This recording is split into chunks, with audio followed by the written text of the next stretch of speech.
baby.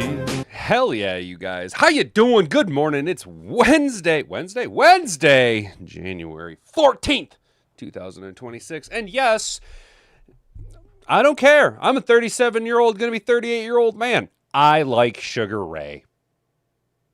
Whatever. I had 1459 as a kid, as a CD. And you know what? I like Mark McGrath's voice. And Sugar Ray bops. Welcome to the Hat and Beard Show, Mad Hatter Nation. How we doing this morning?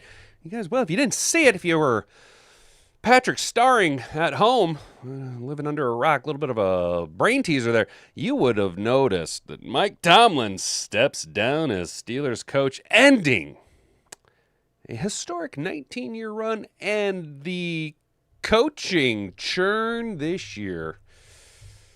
Well, one, it's getting a little tiresome talking about coaching changes now, almost 2 weeks into the postseason. But Harbaugh,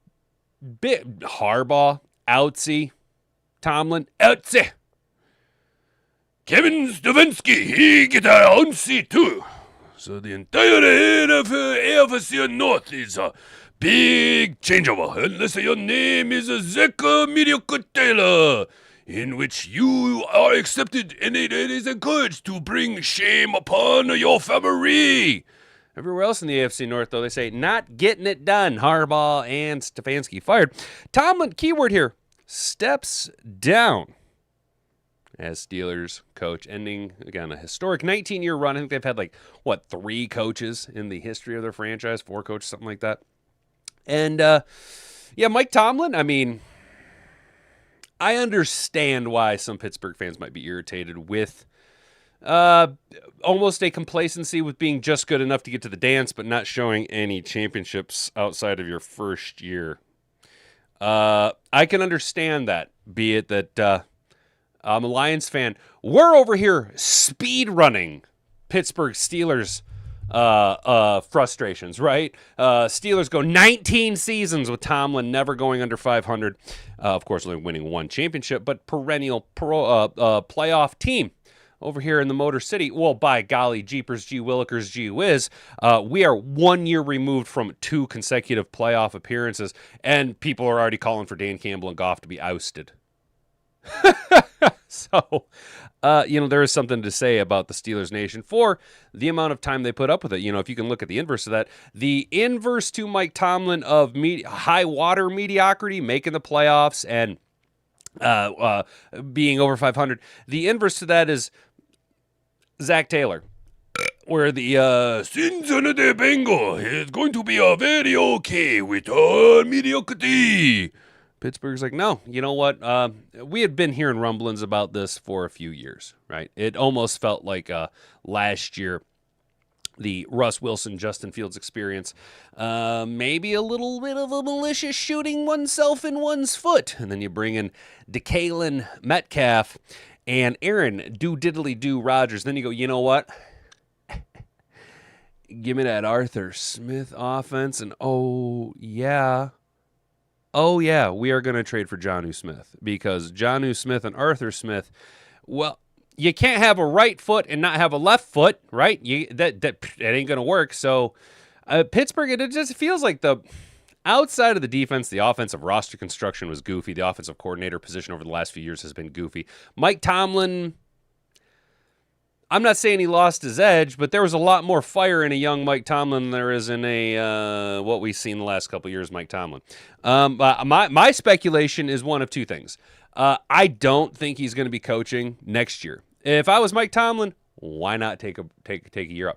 Look at what it did for Mike Vrabel, right? Coach of the year with Tennessee, gets unceremoniously terminated from the Tennessee Titans after being a coach of the year and getting your team into the playoffs. The GM's probably the biggest problem there for Mike Tomlin in Tennessee. But then he took a year off, and now he's probably going to win Coach of the Year again. Drake May, second team All-Pro, possible MVP. There is a very good chance that in his second year his first year as the New England Patriots head coach with second-year quarterback Drake May and the basket case that is Stephon Diggs, that Mike Vrabel coaches his team to a Super Bowl. right? So Pittsburgh, Mike Tomlin could possibly be following that same avenue. I personally think that Mike Tomlin's seen the Gooner epidemic and the OF smorgasbord of just unlimited money glitch, and I'm going to go out and assume here that with him saying step down, I think Mike Tomlin is probably going to go the old OF route. Going to make a little bit more dollary dues with a little bit less high tension, not having to deal with guys like Aaron Diddly-Do Rodgers and DeKalen Metcalf, and go ahead and just sell a couple pictures of his feet, batch that content. You work, 8 hours a month, raking a couple $1 million dues, doing absolutely nothing but debasing yourself. Follow me on Twitter. That's kind of the thought process I had when you look at the words step down. And then speaking of NFL coaches, guys, this is going to be a little bit longer of a monologue. We are going to just go ahead. Look, although I don't think he's going to be a successful head coach with the New York Jets, and I don't know if Aaron Glenn will ever get another head coaching opportunity once he is fired from New York in the next year or two. I do like the guy. He seems like a fun guy. Like, he's the coaching staff that Dan Campbell had during our NFC Championship run. Just seems like a lot of fun dudes, right? Those are all guys that I could have played for. I very easily. Dan Campbell, at 37, almost 38 years old, Dan Campbell could get me to run through a brick wall naked without a helmet on. No questions asked. You know what I'm saying? Like, that's the type of guy. And I like the rah-rah of Aaron Glenn. So we do like to keep a little bit of old tabs open on our guys, especially when we can compare and contrast the drastic results between a small PP Benedict Arnold, Osama Ben Johnson, the trader in the Windy City, coaching the Chicago Bears in his divisional round of the playoffs in his first year, versus Aaron. I'm a defensive coordinator. I was a former defensive back in the NFL, and my team did not have a single interception all year long. But we'll be tapping. Going to go look over, see what former Jets GM says. Fans should trust long-term plan with Aaron Glenn, despite top coaches available. John Harbaugh, Mike Tomlin, and Kevin Stefanski are all available, amongst other names. If you really want, Terry Bradshaw's available, and Billy Blue Chew Belichick's available, and Mike McCarthy's available, and fucking Barack Obama's available, and Big Mike Obama's available. You know what I'm saying? If you want to just say, well, all these guys are available, do better. But we will see what Fox News has to say. I think it was, Mike Tannenbaum. Mike Tannenbaum dropping some information about the Jets. And kind of trying to maybe run a little bit of damage control, because I do feel that the consensus around gangrene is like if they had the fireman guy, you know what I'm saying? I can never remember his name, dude, but he had the Jets fireman hat, and he'd always get the crowd riled up. I bet if you asked a guy like him, he'd be like, maybe we need to fire Aaron Glenn. Look at the plethora. Look at the buffet of coaches available, both young and old, experienced and inexperienced. If the Jets wanted to, I think what you're seeing is that, like, last year's coaching cycle was similar to the draft class with Kenny Pickett. Speaking of Pittsburgh, wasn't Kenny Pickett the only quarterback taken in the first round of that draft? And it's kind of, last year's coaching cycle was one of those, like, there weren't a lot of high caliber coaches. There was maybe a guy or two, and both of them were coming out of Detroit. Ultimately, one ended up having good success in his first year. The other one was proven to be Malik Willis. You know what I'm saying? Like, the class of coaches last year wasn't the one that you wanted to be striking on. Unfortunately, the Jets fired Robert Saleh in the middle of the year, and they had to do something. This go around, now we can grandma wagon this entire coaching cycle availability and names popping up. Who would have thought Mike Kafka, right? Who would have thought Mike Kafka would have been able to climb the ranks after being interim head coach of the New York Football Giants and coaching up Jackson Fart and Dart to having a relatively successful, albeit injury-riddled rookie year without Malik Neighbors and Cam Scatabo, right? So my point being is that the Jets probably would have rather have had to have struck this year than as opposed to last year. I think they are ultimately regretting the Robert Saleh firing midseason, because then that led to the Aaron Glenn experience. And I'm going to be very honest, I don't think Aaron Glenn is going to work out in New York, but we will see ultimately what Mike Buttbaum has to say about the Jets. Oh, hey, look at that. Hey guys, real quick, see this ad right here? Wow. This is not an advertisement. This is off of Fox website. Yo, if you guys are looking for a absolutely banging protein bar that doesn't taste like ass, legit. I'm not trying to sound like a Crowder guy here or like a Yo, Built bars are actually really good, especially that one right there, dude. The mint chip puff, and the brownie batter puff. Yo, they are absolutely banging. I just caught my eye right there. I just wanted to give them a shout out, dude. Yo, Built Bar. Me and Hat and Boobs eat so many of them fuckers. Come on, dude.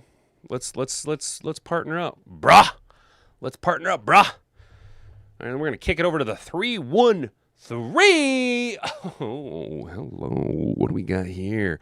Oh, my girl, Sheila. Oh, what's the Silver Fox got in store for us? Ooh, haven't seen you in a few months, Sheila. Been keeping it kind of under wraps, keeping it kind of quiet. Well, distance just makes the heart grow fonder, baby girl. Lions owner Sheila Hamp has a message for fans after disappointing season. What does she have for us? Lions owner Sheila Hamp says it's not time for drastic change after the team's disappointing 2025 season. Ooh, tell me more. Tell me more. Like, does he have a car? Doo-doop, ba-doop, ba-doop, ba-doop, ba-doop, ba-doop, ba-doop.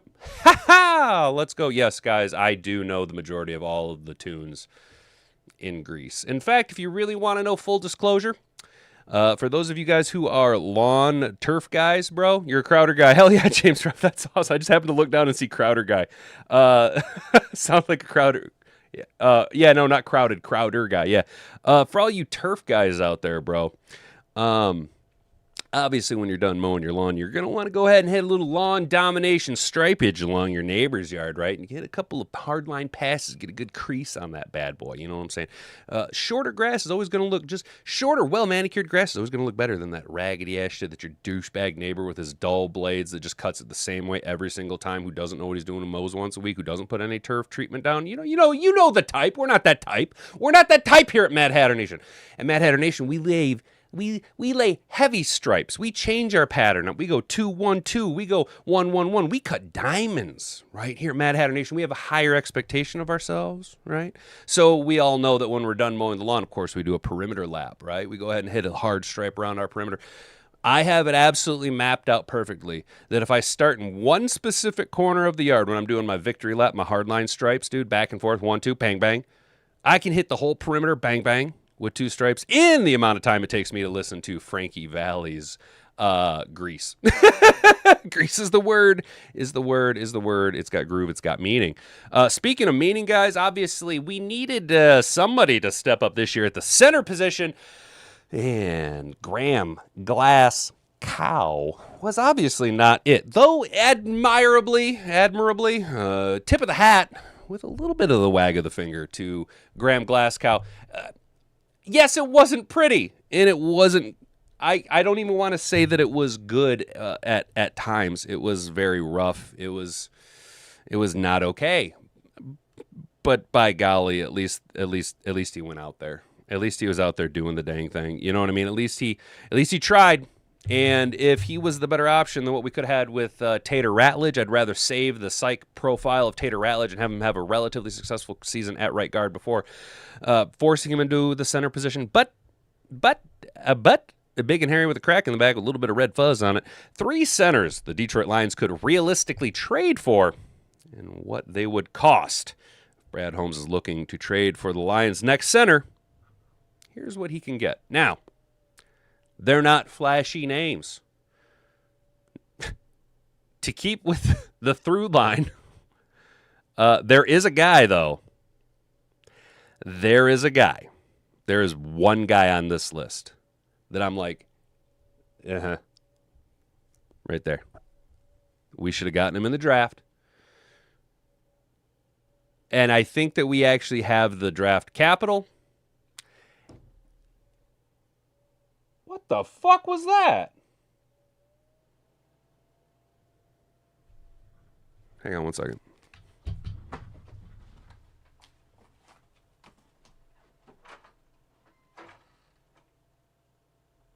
the fuck are you guys doing?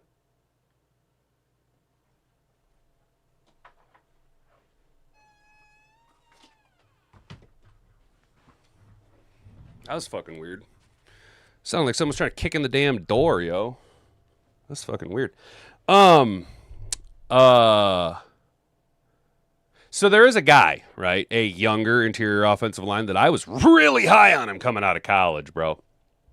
And he is available. I think we got the draft capital, and I think we have a player.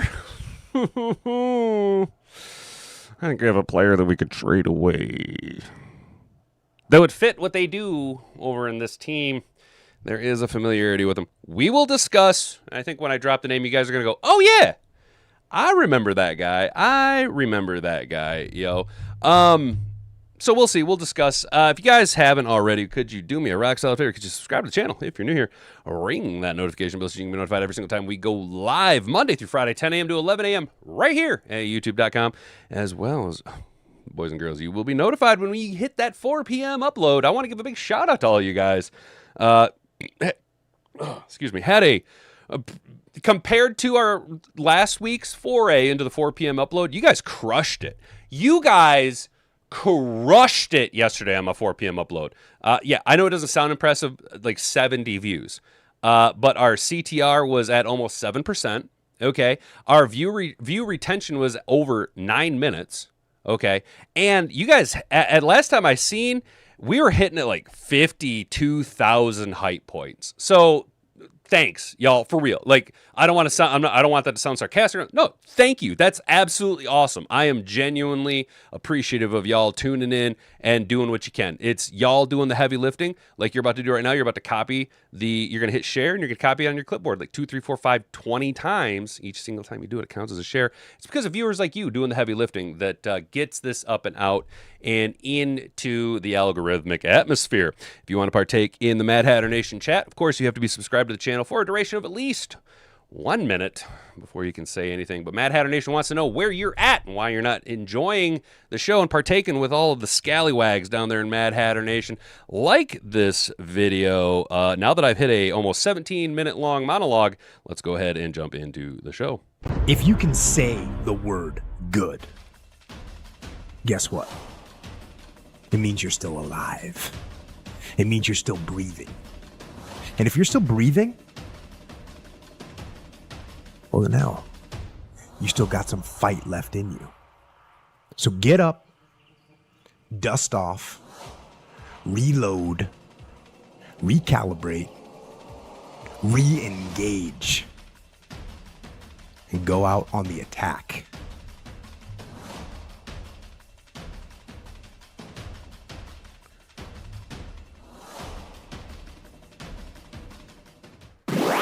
Hell yeah. You know, Mr. Figs, dude, I might, like, okay, I have thought about doing memberships, right? Like monthly memberships. I'm going to be very honest, guys.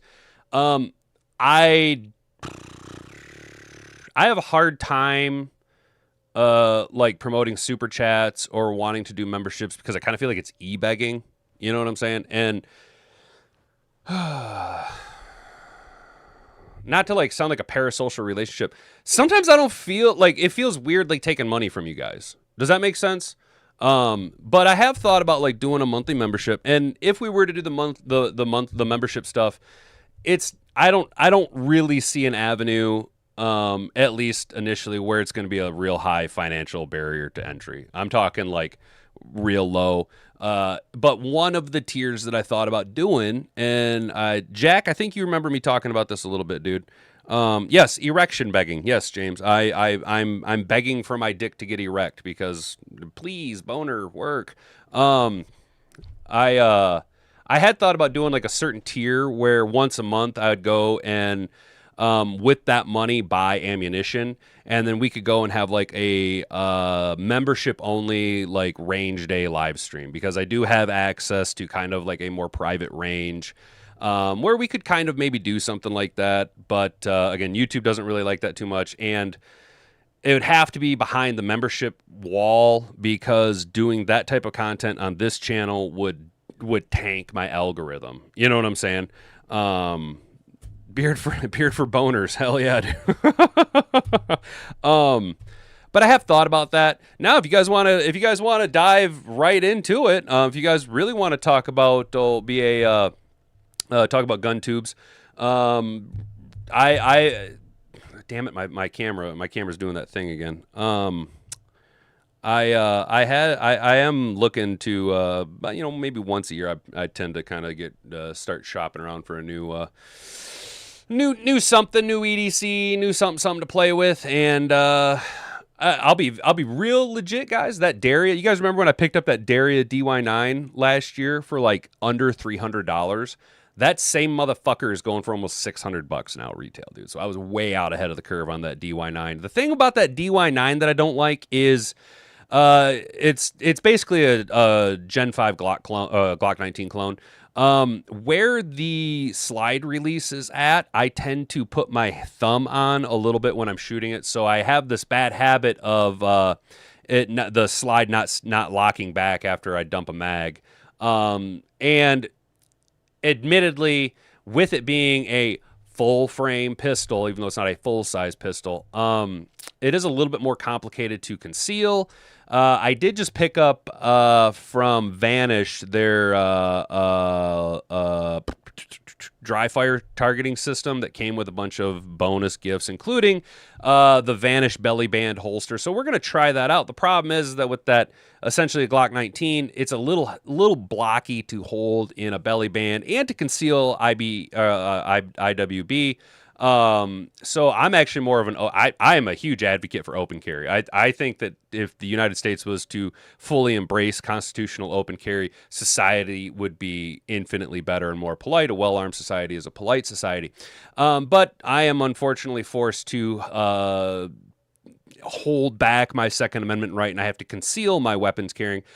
Long story short, we're looking at the subcompact operating systems right now, and I just can't stop coming back to the Hellcat Pro. I just can't stop. I want to go 43X. I want to actually, speaking of Daria, they just came out with the DY9X.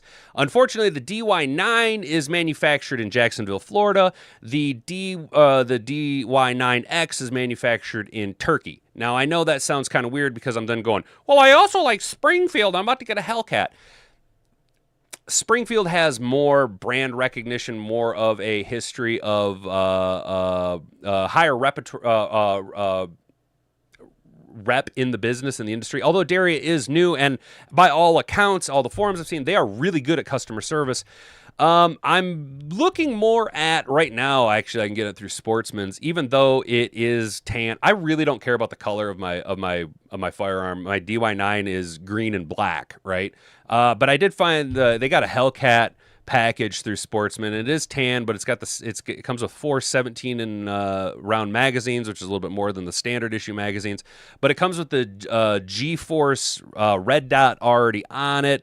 So I'm torn between that. They've got the Sportsman's Warehouse exclusive that has a lesser red dot, 2 smaller magazines, but it's got a flashlight already on it. It matches the same green-black combo as my DY9. They also have the Hellcat Pro OSP that's got the ported barrel at the back end. So I don't know what I'm going to do. Are any of you guys familiar with Hellcats at all? Because the only thing that I ever see is one, because it's a subcompact, people with larger hands are like, well, I tend to kind of over wrap on the pistol frame or on the handle frame, which can cause a little bit of adjustments when coming on target.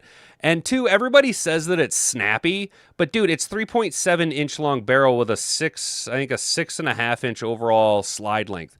What the fuck do you expect it's a subcompact pistol, bruh. And besides, if you're really that worried about it, get a ported barrel. You know what I'm saying? Aren't the most comfortable grips, but they will live through nuclear. See, Beantown, that's exactly it. Dude, Beantown, that's exactly it, dude. That's exactly what I'm seeing, bro. Hellcat 9mm for years now. Love it. Gun guy. That's what I'm talking about, bro. That's what I needed to hear. I open, carry, and have one concealed while I work at On 18. You know, Mr. Figs, brother, I don't blame you at all doing that remote work, dude. Even though it was against company policy, when I was a remote tech, dude, I carried everywhere. Color doesn't make it more lethal. Exactly, Rick. Exactly. Well, and like, I'm not going to lie, dude. Through Sportsman's, they kind of have this like palette where the frame is their like kind of forest green with black slides. That's what my DY9 was in. That's the package deal with the Hellcat Pro, with the red dot and the light. However, if we were to go with tan, I'd get the G-Force red dot. Honestly, do I even want the red dot? Look, I'm gonna be very real. About a year ago, I was kind of opposed to red dots because I was like, what is the fucking point? You know what I'm saying? Yeah, now I think for an EDC, just to quickly lock on target, I want that red dot. You know what I'm saying? But because I have a stigmatism, I'm actually I want to get a green dot. I want to get a green dot sight. You know what I'm saying? Hellcats are super reliable and wicked easy to pocket carry. That's the thing, dude. That's what everybody says, dude. And they're light. I think that Hellcat unloaded with no accessories weighs in at like 18 ounces or something like that, which is like 4 ounces less than the 43X, bro. Like it's wild, dude. Those Hellcats are sick, dude. You guys are for real, just like I've carried one for years. It runs dirty and eats anything I feed it. Gun guy. You just, y'all. Yeah. Are you guys just like confirmation biasing me right here? Are you just like telling me? Are you guys just AI-ing me? Are you chat GPTing me and just telling me what I want to hear? Because I have been trying.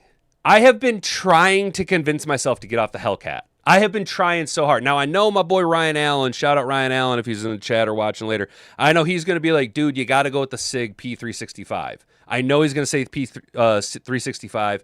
And I am inclined to, because up until like, what, a year ago, I was like, SIG, dude. SIG has the most comfortable ergonomics, SIG. And I know that it's different operating systems, right, between the P320 and the 365.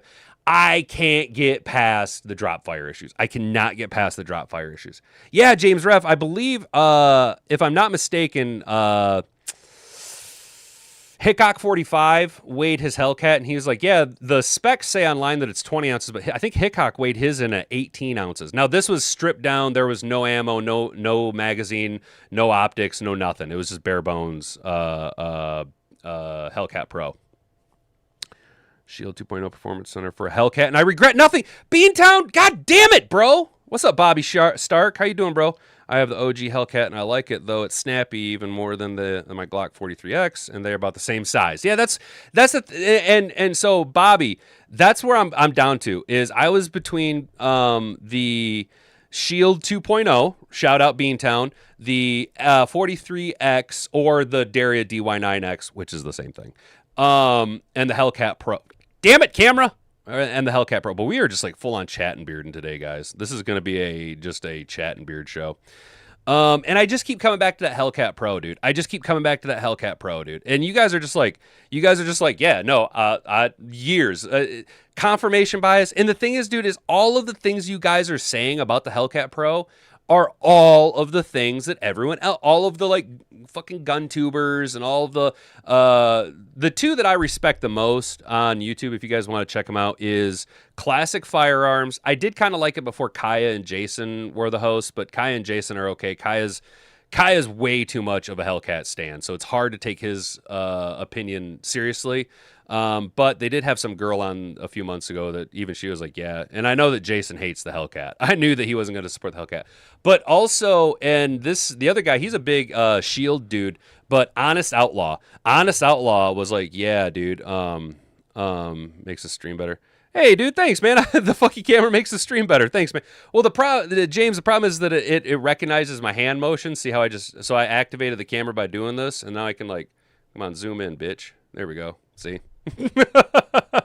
I can do it all by hand, but then I got to hit the preset, and then it takes it back to where it's at, and then it locks it back out. The problem is that I talk with my hands a lot. Now, I do have it specified to only identify my right hand, not my left hand so much, so I'm going to be trying to talk with my left hand more. You know what I'm saying? What's up, Derek? Good to see you, bro. Dude, we are just full on chatting bearding this morning, guys. We are just we're fucking gun tubing it up right now. I'm in Arkansas right now, so you guys probably know the deal with guns. Hell yeah, dude.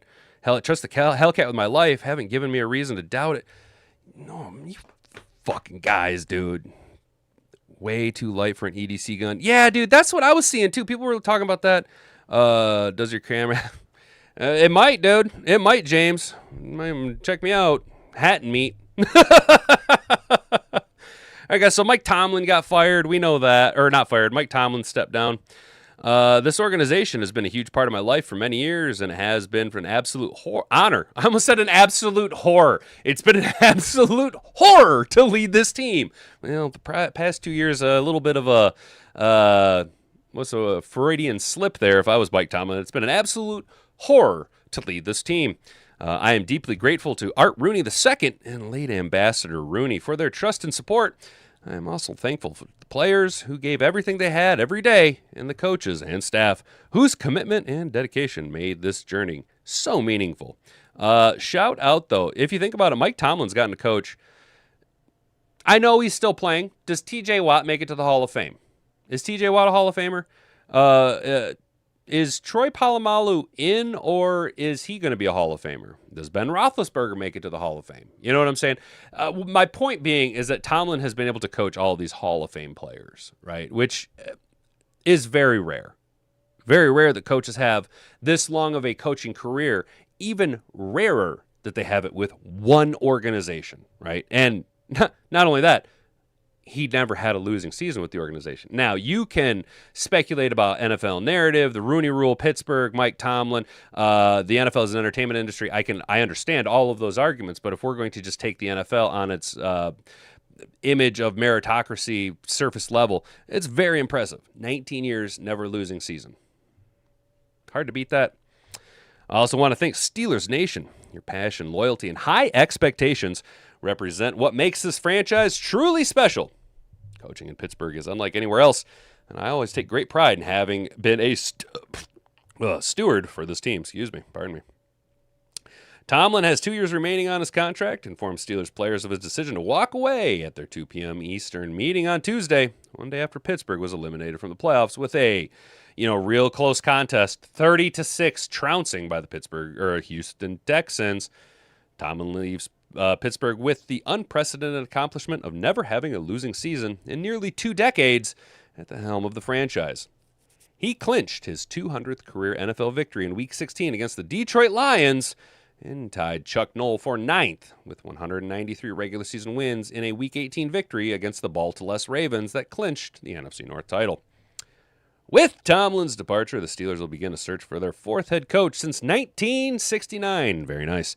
Tomlin signed an extension in 2024 that could have kept him with the team through the 2027 season, including a club option that had a decision date of March 1st, 2026. Because Tomlin resigned while under contract, the Steelers will retain his coaching rights and could negotiate compensation if he returns to an NFL sideline before the end of the 2027 season. While this chapter comes to a close, my respect and love for Pittsburgh Steelers will never change. I am excited for what the future holds for the organization, and I will forever be grateful for my time coaching in Pittsburgh. Before his resignation, Tomlin was the longest tenured head coach of a North American professional sports franchise. It's very impressive. It is hard for me to put into words the level of respect and appreciation I have for Coach Tomlin. He guided the franchise to our 6th Super Bowl championship and made the playoffs 13 times during his tenure, including winning the NFC North 8 times in his career. His track record of never having a losing season in 19 years will likely never be duplicated. Yes, yeah. I mean, and especially, you're not going to see this very often, okay? I don't want to keep beating the dead horse of the name, but let's look at Mike McDaniel. Okay, Mike McDaniel had 4 years of, I don't want to say mediocrity, but the numbers support mediocrity. I think he went 35-35. Right, something like that. That can't be right. Yeah, no, that'd be 70 games. Yeah, 3 years, about 4 years. Yeah, okay, yeah, about 4 years, right? 4 years, we went 35-35. First couple years, real good.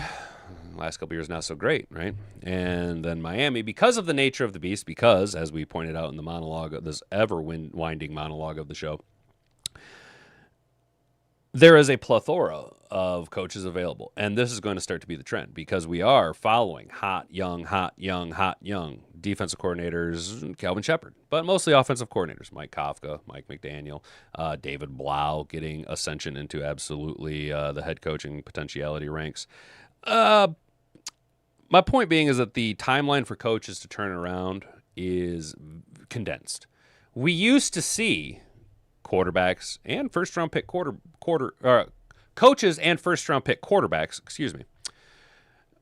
5 years. right? They had a 5-year window to succeed or fail. With the evolution of analytics in football, with the ever availability to evolve the game through data, to analyze players and predict whether or not they're going to be successful to a relatively high degree before they've even played a down of professional football, is ever evolving and rapidly developing, right? And with that, we then see the window for quarterbacks and coaches to succeed condensed from 5 years to 3 years to the writing is all over the wall, but look at like J.J. McCarthy, right? 11 starts. You ain't it. Time to go. You know what I'm saying? The window for coaches to succeed. If you are not on the same brainwave like Dan Campbell was and understanding the magnitude of the rebuild with your owner and GM, you're looking at 3 years, dude. 3 years, and then changes are going to come. First it's probably going to start with the coach, and then it's going to be the GM. You know what I'm saying? It's just a condensed time window. So I do agree, Art Rooney, his track record of never having a losing season in 19 years will likely never be duplicated. Yes. Mostly just because that's such I mean, look at this. Look at this, dude. Look at this. Bam, bam, bam. Look at that. 19 seasons, bro. That's just not going to happen. For all his accomplishments, Tomlin ended his historic tenure in Pittsburgh with a frustrating 9-year postseason victory drought. Despite winning a Super Bowl, 2 conference championships, and 8 division titles, Tomlin's team went a cumulative 8-12 in postseason play. His last postseason win was a 18-16 victory against the Kansas City Chiefs. Wow, back in 2016. At his postgame press conference Monday night, Tomlin offered little assurance that he would return to the Steelers, a departure from his message after previous season-ending losses. Players, though, supported their head coach in the aftermath of the loss, including Rodgers, who signed a 1-year contract in May of 2025. Longtime defensive captain Cameron Hayward, drafted number 31 by the Steelers in 2011, also stumped for Tomlin in the face of external noise. I don't really care about that noise because they don't know what Mike T puts into this. An emotional Hayward said, standing in a nearly empty locker room late Monday night. They don't know how he goes out of his way to prepare every man. They don't know about the countless nights that man is in there studying film. Coaching is only going to do so much. Players have to play better, and in those critical moments, players are going to step up. Marked by improbable wins and hard-to-fathom losses, Tomlin's final season was a microcosm of nearly his 2-decade tenure in Pittsburgh. An unconventional hire when he took over the head coaching position in 2007 following a 1-year stint as Minnesota's defensive coordinator, Tomlin had near-instant success in Pittsburgh. At 36, he won his first Super Bowl in his second season, and at the time, he was the youngest head coach to raise the Lombardi Trophy. Sean McVay was younger at 36 when his Rams won the Super Bowl in February 2022. Tomlin returned to the Super Bowl a year later, but fell to Rodgers' Green Bay Packers. Tomlin never made it back in his final 15 seasons as a head coach. So you can kind of understand the frustrations. Good, but not great. Couldn't quite make it back, and after a while, Mike Tomlin's kind of got to be like, look, either I want to step away from this or a change of scenery, right? Maybe Mike Tomlin wants to try being a general manager or some shit like that. You know what I'm saying? Maybe he just was tired of being in Pittsburgh, right? Maybe he's going, hey, I'd like to move someplace warm, dude. This cold is getting old, There's all types of speculation. How do you feel about that, Mad Hatter Nation? McDaniel would be a great OC as a team. Hell yeah, dude. Yeah, he would. Coaches get 3 to 4 years. Yep. He's a bamillionaire. I don't give him an exact. Yeah. Well, and James, that's kind of thing. It's like he stepped away. Dude's got so much money.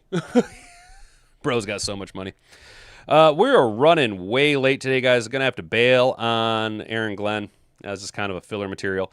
Let's see what Sheila. Oh, Sheila, baby. What do you got for me today? Y'all slap like if you like the Silver Fox. Sheila Hamp, our girl. Ooh.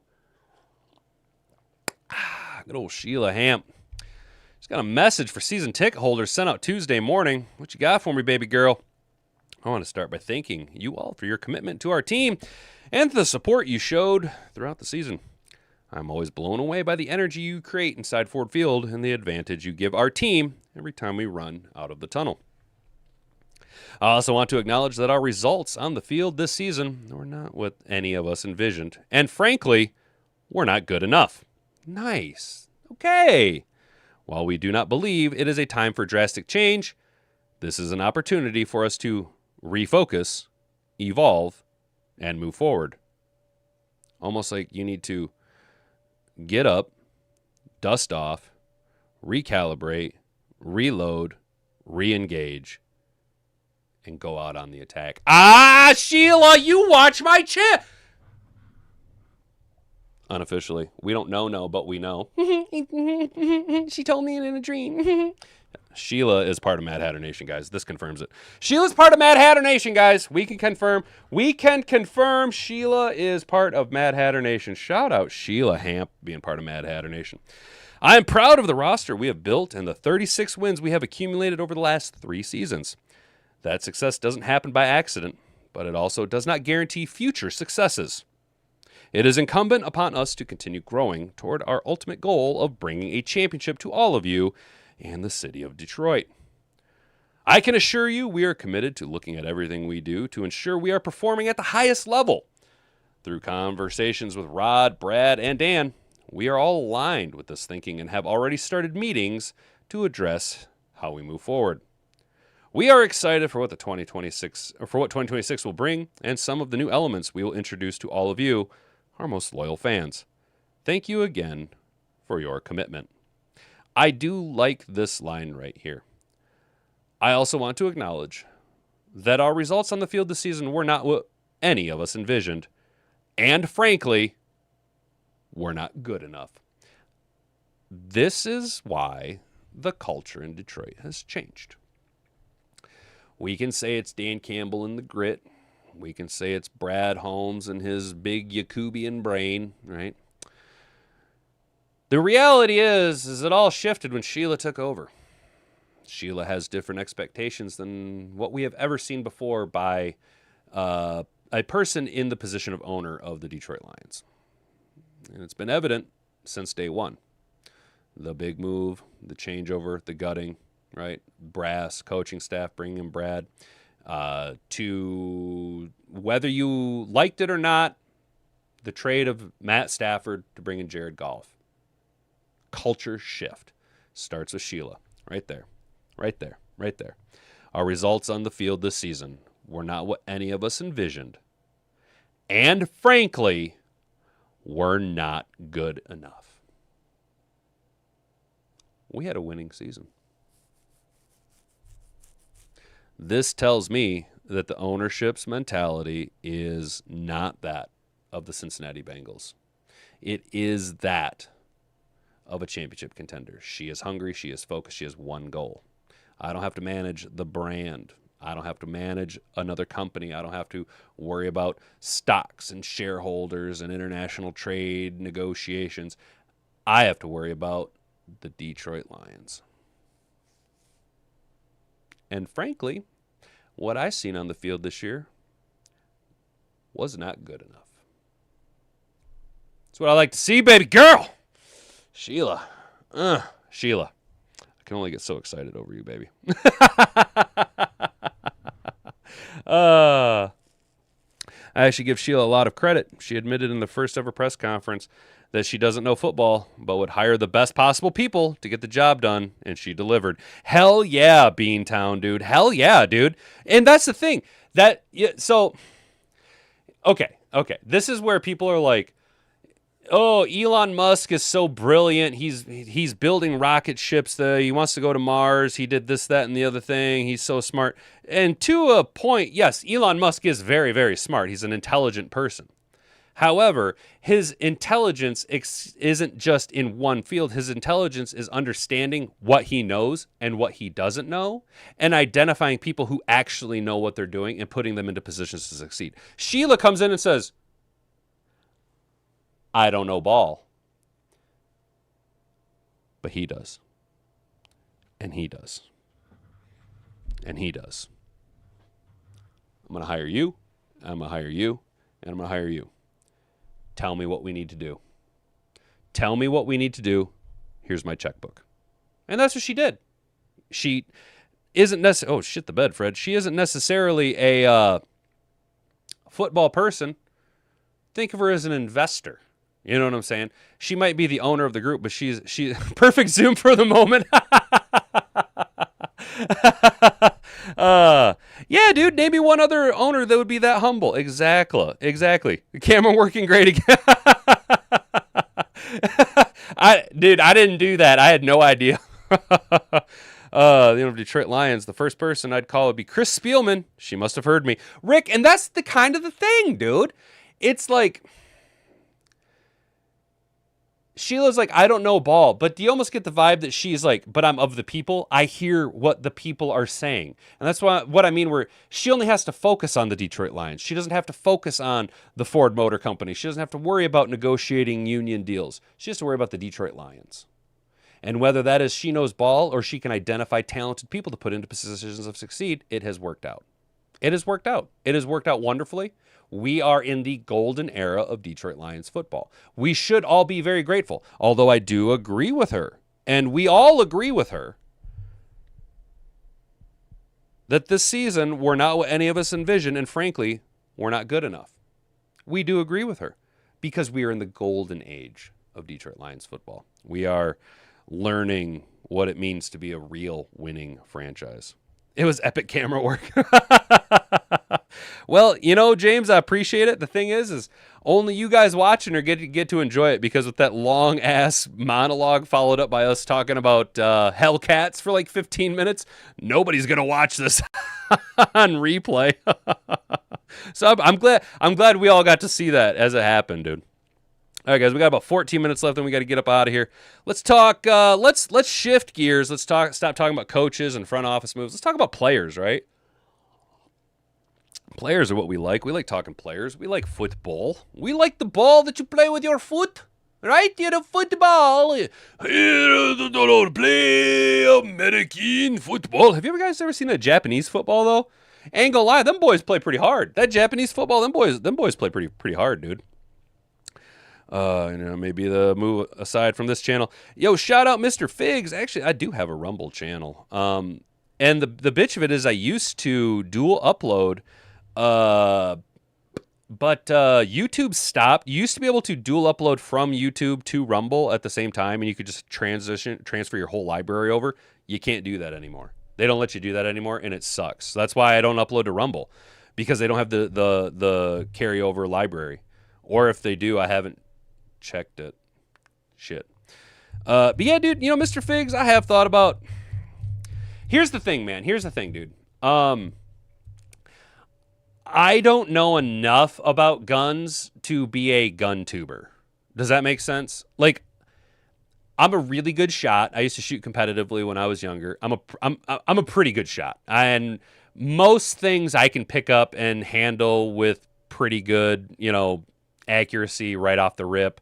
But I don't know everything about it, and I'm not entrenched in that culture or that niche enough to feel competent or confident enough to speak to detail on that. You know what I'm saying? Like, I'm gonna be real, dude. I know football, but I look at guys like Dose of Dion, and I'm like, I don't know shit. Brett Coleman, I'm like, I don't know a damn thing, dude. Football analytics, or football analysis, bro. I'm like, those guys are like football YouTubers. Let's be real. I'm more of like a commentary channel at this point, because I know enough to talk about it. But the things that I like to talk about aren't really applicable to what the majority of people talk about in football. So my point being is that, like, I know enough about guns, but also big tech outside of Rumble hates gun tubers, dude. Hello, Mr. Beard with the hat. Prepare to meet Jamaica. Oh, Mongolian Trojan horse. Very clever, Mongolians. Oh, Mongolians, come down and knock 'em out down my shitty wall, huh? Hello, welcome to Shitty Wall. May I take order, please? May I take order, please? You like it when I talk like this, Mr. James Ref, huh? I end up turning into angry cops, talking just like an angry cops does when he does angry cop Asian voice, huh? Average Joe's gun. Damn, Jack. Bro, actually, that's not a bad idea. Dude, that's actually...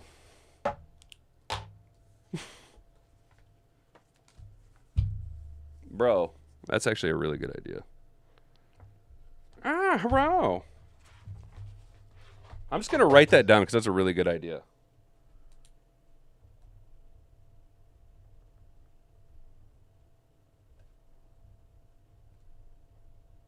Dude, that's a really good idea, actually.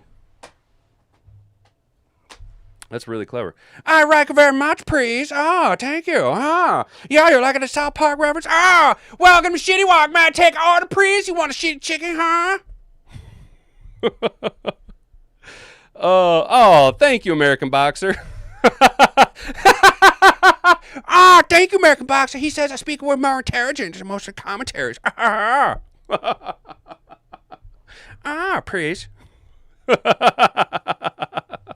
Well, I appreciate it, guys. Thank you, dude. But y'all realize that I am like, so I graduated in a high school class of like 700 people, and I was in like the back third, and I have technically some college because I had to attend college classes. Technically, I have some Big Ten University college credits. I do. So on resumes, I can put some college because I did attend Michigan State University's Ag Tech program when I was doing my electrical apprenticeship, which is the class-based information part of your electrical apprenticeship that I did through Michigan State University. So technically, I do have some college education. But, dude, I'm a fucking idiot, bro. I'm a fucking moron, dude. I don't know shit. You guys hear me read? I'm over here like, 3 centers the Detroit Lions could realistically trade for and what they would like to cost, please. What you gonna give for me, please? You want Haraje Fraudholt, huh? What you gonna give me, please? If there was one thing that was incredibly clear coming out of the Detroit Lions 2025 season, is that they need a new center. Graham Grasscow is likely to retire, and Hank Ragnow is not coming back. Lions general manager Brad Holm talked last week, and he's well aware that the Lions need to act on this, saying, quote, "We're definitely going to have to continue to look for one, whether it's in free agency or the draft or we trade." So who are we going to go after? Who's out there? Who could it be now? Well, you've seen him on the picture right there. Haraje Fraudholt.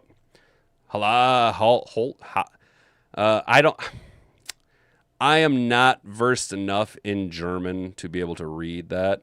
Was it Halt? Yalt Fraudholt? Hjalten Fraudholt. Hjalt Fraudholt, come to Detroit. We have a very big German culture here in Michigan. You can go to Holland. You'll feel very welcome out there. Go to Holland, please. Fraudholt is on the other side of 29, so this won't be a long-term thing. Frankly, anyone the Lions try to trade for at center is not likely going to be a wrong-term guy. The Lions would have to go to free agency or the draft for that. With that said, Fraudholt is a solid starting center that has been there the last 3 years in Arizona. He can pass block, and more importantly, he can run block. In 2024, he had one of the highest run blocking grades in the league among centers via Pro Football Focus. On the pass blocking side of things, he allowed just 1 sack in 2025. What the Lions would have to trade, the Lions could possibly get this done for a 2026 6th-round pick. That would be on the hook for $6 million cap hit in 26, and he'll be a free agent in 2027. The other name that comes up, Tyler Biadasz. That's not going to happen. It'd be nice. It would be nice, but he's a little too expensive. That's a little too old, a little too expensive. There's no point in going any farther down this list, is there? Whoopsie poopsie. Where are we going? Why would we go any farther when there is our guy? There he is.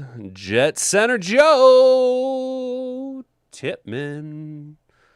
The Jets tried Tippmann at right guard this season, and it went mrow. But he was much better at center. The thing is, the Jets have Josh Myers now. This is the Lions' best chance to get a long-term center via trade, as Tippmann, well, he's just 24 years old. This all depends on what the Jets want to do, whether they're going to go full rebuild on offense or want to see what they can get out of the guys they have now.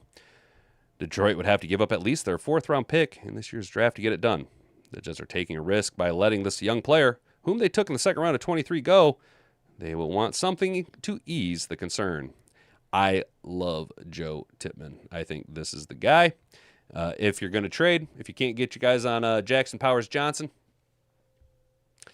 Joe Tippmann. Guys, how do we feel about Joe Tippmann coming in and possibly being the center for the Detroit Lions? Mad Hatter Nation, how are you feeling, Rikery? I don't know how Rikery it is, James Rapp, but it seems pretty Rikery to me. Oh, no shit, dude. Taught high school biology for 9 years. That's wild, dude. Clint Morgan, no shit. I'll have to check that out, dude. Doesn't matter. There are a lot of educated derelicts. No shit, American, dude. And to be honest, your education doesn't equal intelligence or wisdom, dude. Education doesn't equal intelligence. It looks like centers are in demand and not many available. It'll be hard to get top replacement in free agency. Jack, that is true, dude. That you're welcome, James. I'm glad you like it when I do my very Asian voice, Chris. Now, that's more of a, all right, if you really want to get into the weeds of it, this is much more of a Chinese voice, because Chinese voice is much more sharp, much more high-pitched, much more ping-pang, ching-chang-wang. Where is a Japanese voice? He's a much more deeper down here, and spoken with a much more emotion. Education does not equal intelligence. That's right. That's right. Education does not equal intelligence. No, education means not intelligent. 미라스름이 선선번석으로 그거여셔요. 허이세이. The other day I was at work. And I've been slowly working on this project. You want to know how mind-numbing this fucking project is? My boss has me sanding down with an orbital sander because he thinks it's too much work for me to use a flap wheel on the angle grinder. Using an orbital sander, I'm sanding down industrial enamel and paint down to smooth level with. Can paint the walls of the freight elevator that's going to be tore out and replaced this summer. Yes, very nice, very fun. Lots of, it's so fun. It's the way I tell people is like, it's actually not that bad. And they look at me like I'm nuts. I go, no, man, I put my earbuds in, I put my cans on, I give it all my PPE, I'm ready to go. And then I just disassociate for about an hour and a half. And I just go. And you just disassociate through the pain. You disassociate through the boredom. You listen to like Star Wars history. Or if my friend Mike Brady from Ocean Line of Designs has a new video out, you listen to that, dude. Or Big Old Boats or something like that. You just lock in, dude. You lock in and you disassociate. But because I work by myself a lot of the 900% of the time, I tend to get a little goofy at night, and I didn't know my boss was still there because he was like, well, I gotta go pump out, and he was pumping out for 15 fucking minutes. Apparently his bowels just decided to explode. But so I was getting staged, and while I'm up there, I'm getting staged, and I tend to kind of fuck around with myself, you know, so I'll set something, I'll be like, all right, bring the coffee, and I'll be like, coffee, sit down, hey! He's like, what the fuck are you doing? I didn't know you were here, man. You paint now? Hell yeah, dude. Oh, dude, you have a bonsai tray? That's dope. A well-placed left hook can equalize any intellectual deficit. Ain't that the truth, American brother? Might makes. 60... yeah, it was in the 60 area. It was pretty aggressive. The problem is, dude, is that it's just a little, like a 5-inch orbital sander, dude. Now, I'm going to be very real, James. I'm like, just get me my flap wheels on the angle grinder. And he keeps going, well, it's too much work. It's too much work. And I'm like, fuck you. Either you do it right or you don't goddamn do it at all. I hate this pussyfoot around faggotry, dude. This nonsense where people are like, well, it's just good enough. If it wasn't good enough, it wouldn't be passing. And I'm like, get fucked. My name is attached to that. Other people see that. They look at that, they look at me, and they go, you did that. You did that. That's terrible. I don't want to be affiliated with that type of shit, dude. Quit doing shoddy work.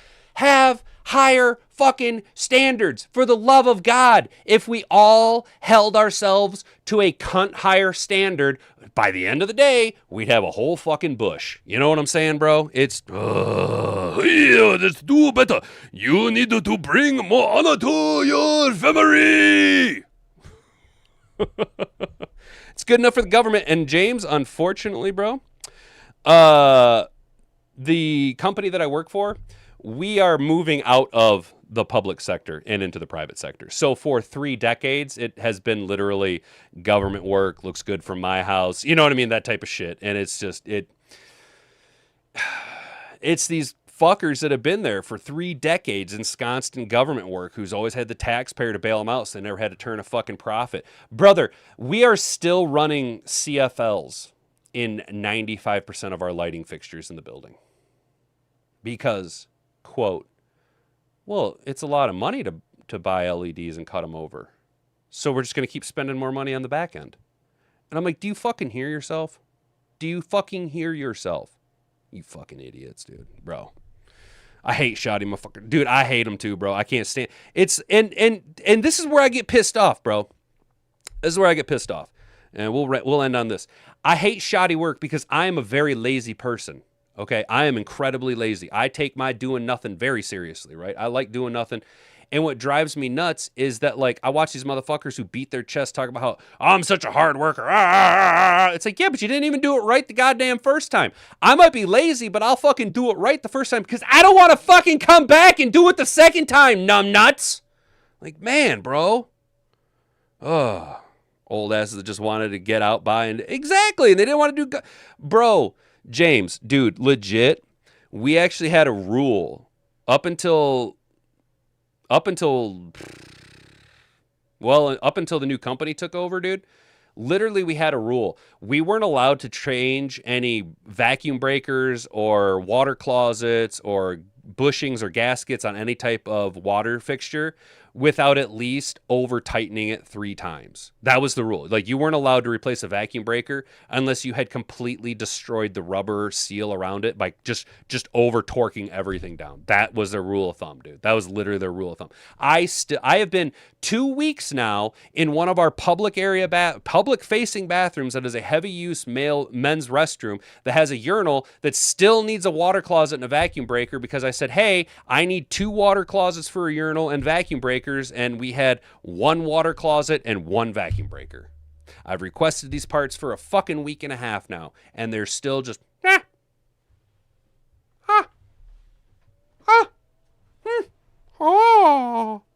let's run the steam in the middle of summer. Because if we shut the steam off in the summer, all the gaskets will shrink, and then we'll have leaks we'll have to fix. So we just bill the taxpayer for 30 years during the summer in Michigan to run steam to heat the building because you don't want to replace gas. You don't want to do your fucking job. If I remember it, dude. If I remember on Friday. So, fun fact, I was staring down the barrel of having to do 8 days in a row. But because this new for-profit company that is a very, very big company, they do suck in some aspects. I'm not going to lie. They have shifted the billing cycle. So we used to run Sunday to Sunday. Yeah, or Sunday to Saturday, right? Sunday to Sunday. And now we run Saturday to Friday, right? Yeah, so we ran Sunday to Saturday, and now we run Saturday to Friday. So I went from having to work 8 days in a row to now I have 4 days in a row off, and then on Monday I get to work for holiday pay as well, and then bank 8 hours for vacation on top of that. But what they used to do was they used to work us, like, legit, and I can't wait to rub it in their stupid fucking noses tonight when I get there. I'm going to be like, you guys are so fucking stupid. They used to do it, so I would have to work, like, this is how it always go for me. I would work Wednesday, Thursday, Friday, Saturday, Sunday, Monday, Tuesday, Wednesday, Thursday, Friday. I'd work 10 days in a row, and not 1 minute of it would ever be fucking overtime, right? But now, with the way they've shifted it, I went from, like, never getting overtime to now they're like, oh, shit, dude, you're getting fucking, your next 2 paychecks are going to have a bunch of overtime on them because of the way that the scheduling works out. And I'm like, oh, you mean you don't get to fucking take advantage of us anymore? Numb nuts? Golly, man. Yeah, dude, the military sector would constantly get that's good enough. Yeah, dude. It's almost a criminal. Dude, Mr. Figs. Mr. Figs. All right. Okay. If you guys really want to know how absolutely corrupt this is, you guys know the YouTube channel Financial Audit with Caleb Hammer? He's a wildly successful YouTuber, right? And he's a money guy, right? That's what he's basically a millennial Dave Ramsey, right? But he's from Michigan. He went to Western Michigan University. He's from Kalamazoo. Now he lives in Texas. A few months back, he had Stretch and Gretchen on Financial Audit. And he did a financial audit of the state of Michigan's budget, right? And unless you actually know, it was a very subtle line in passing. Go to Financial Audit and find like a month ago, he did a financial audit of the state of Michigan with Big Stretch. Okay, you can find it on his YouTube channel. And in the course of watching it, I can't tell you the timestamp because I'm not exactly sure. If anybody from the financial audit team wants to get in contact with me, you could be looking at close to a Nick Shirley level of corruption and misuse of funds. Why do I say that? Because while Caleb Hammer was auditing Stretch and Gretchen, a line was said. He said $2.5 million per year goes from the state of Michigan. So your tax dollars, $2.5 million goes to the Lansing Lugnuts. Caleb Hammer says to Gretchen Whitmer, what is that? She tries to explain to him what a lug nut is. Ultimately, he goes, no, what is that? And she goes, well, it's our minor league baseball team. Okay. Without fully disclosing, I'm a building engineer for the Lansing Lugnuts. Okay.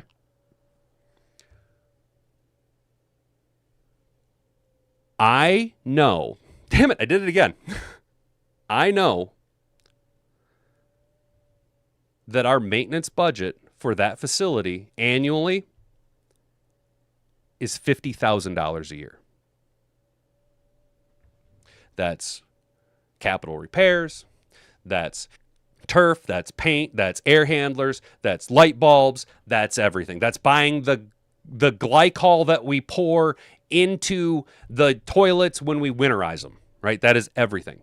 $50,000. If you ask any Lansing resident that has been to the Lansing Lugnut Stadium, up until last year, they would have told you it was a shithole. Now, a couple years ago, the Lugnuts were sold from Jackson National, I believe, or whoever owned them. It's now owned by Diamond Holdings Incorporated, who is a majority shareholder of the UFC and a minority shareholder of the New York Yankees. They also own 2/3 of all minor league baseball teams in the United States. They brought in their own facilities manager, right? I'm not going to say his name, but he was a good dude, right? He then went, hey, so I'm looking at papers here, and we were given $1.5 million in grant money to use here, mostly to put in the new field and to update the stadium so that Major League Baseball maintains its affiliation with you guys.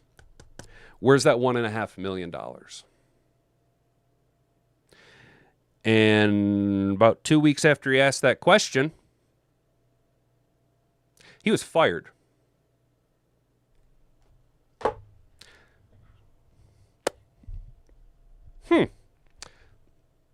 All I'm saying, I can, honest to God, speak to the misuse of government funds to a public facility because I'm watching it happen in real life. There's something going on. Queen Whitler failed an audit. I can't believe it. Exactly, dude. Exactly, dude. There's been an incandescent light bulb on a C3 that fits my hand and costs $10,000. Bro. Yeah, dude, because it's the glass. That glass on it is probably the most expensive part of it, dude. You know what I'm saying? And that's how politics works. Exactly, guys. Oh, like you done a big swatch.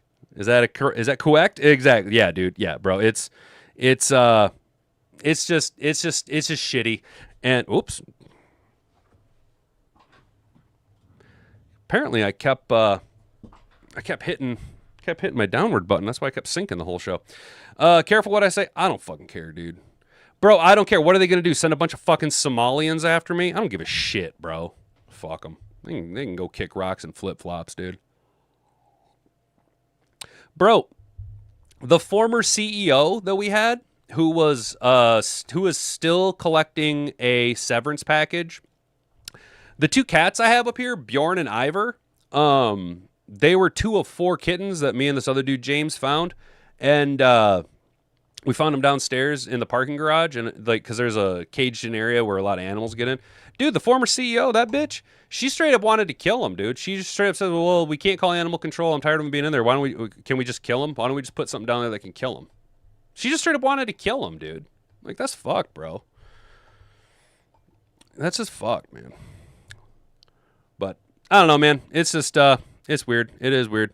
So, we're all high on Joe Tippmann, right? All right, guys. That's got to be it for today. I do got to get up out of here so we can record this 4 o'clock show, you know. Try and have a good rest of your day. Woo! Tomorrow's going to be a little bit more Chad and beer, too, because I got tomorrow off. Woohoo! Thankfully, got tomorrow off. Got Friday off. Probably not going to upload to 4 p.m. on Friday. I don't know. I'd kind of like to take Hat and Boobs out for lunch or something. Spend a little time with my old lady. Haven't seen her in a few days. You know what I'm saying? Have yourself a good rest of the day. Stay out of trouble, ladies and gentlemen. Don't do anything I wouldn't do. We'll be right back here tomorrow at 10 a.m. Make sure you keep an eye out for that 4 p.m. upload. Slap a like on it. And slap a like on this video. Share it around. Share that video around. Do all the things and stuff. I've completely cooked my brain. Until next time, I've been Hat and Beard. You've been an attentive audience. Bonga bonga.